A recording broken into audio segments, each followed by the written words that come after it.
Hi there, Grant McComey here, your host for Travel Oregon's Grant's Getaways. And this week we're in for a real treat. We're exploring a section of forest I have never been, and we're seeing it from a bit of a different point of view. We're climbing into the saddle and we're going horseback riding in Oregon's Santiam State Forest. Come on. On a dreamy autumn day, could there be a better find for a simmering afternoon than this? Oh, I doubt it. A lot of people who are interested in horseback riding who just have never had the opportunity. And this is such a gorgeous place, we thought, that's it, let's try that. I have arrived at a trailhead near Gates, Oregon, to meet a small but dedicated group who will take me into the wild. Most people, it's about, I've always wanted to ride a horse before. Something new. That's the goal, is to make people's dreams come true. Into the Wild Equine Adventures began in 2009 when John and Sheila Hoover decided to teach city folks to ride tall in the saddle, so to see the outdoors from a different point of view. All of our horses are younger. They're not the older, slower, barely moving kind of horses. We wanted to have horses that had a little personality and who were interested in what was going on. But John adds, first comes a bit of training, not for the horse, but for me, because if you choose not to be in charge, the horse will happily be in charge. And that means you have put an animal that weighs 1,200 pounds with the mind of a 3-year-old in charge of your destiny. Not a good plan. So Venus and I meet for the first time. She will be my partner for the afternoon trail ride, and I haven't done anything like this since I was a kid. Don't let her rub on you. They all want to do that. Push her away. Okay. It's an aggression. 2, 3, 4, 5, she's playing 6. boss. Right. That's her first challenge to the relationship. Then comes the saddle and the reins. Just once you put your foot in, go. There you go. Good. The idea with trail horses is we want them to have a loose rein, but occasionally you're going to need to correct them.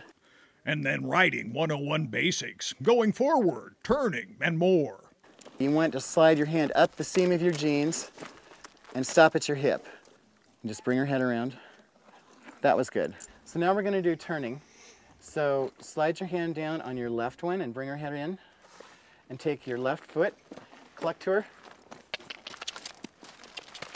Okay, that's how you turn to the left. Pulse, pulse.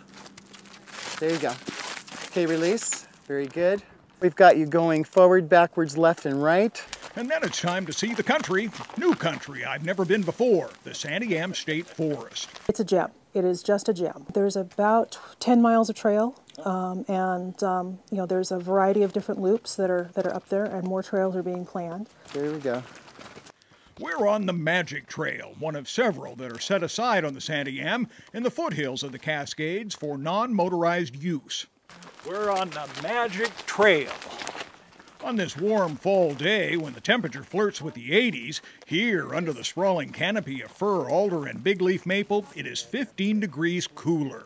It's a beautiful section of very temperate rainforest. There's a lot of vine maple. There's beautiful trees. There's some areas where it's you know, fern and undergrowth, a little bit of blackberry. Okay. The trail is excellently maintained. The State Forestry Department manages that. They do a fabulous job.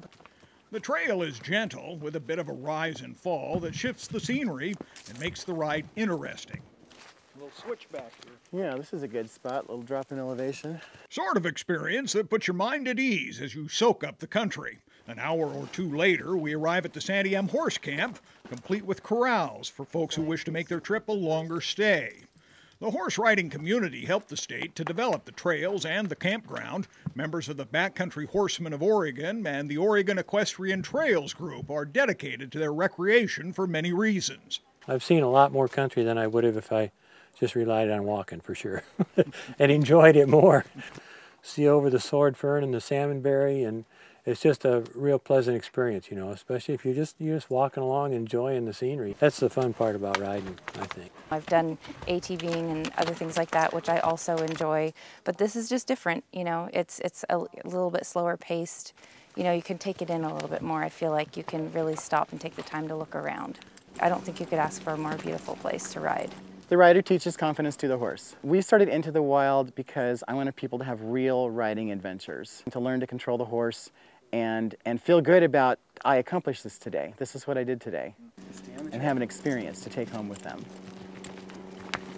One of the rewards of a horseback adventure across the Santiam is a chance to see an Oregon forest from a very different point of view, something you won't soon forget. And we've provided all the details, directions, contact information right here on the Travel Oregon website.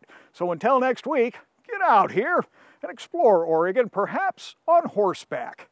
For Travel Oregon, I'm Grant McComey.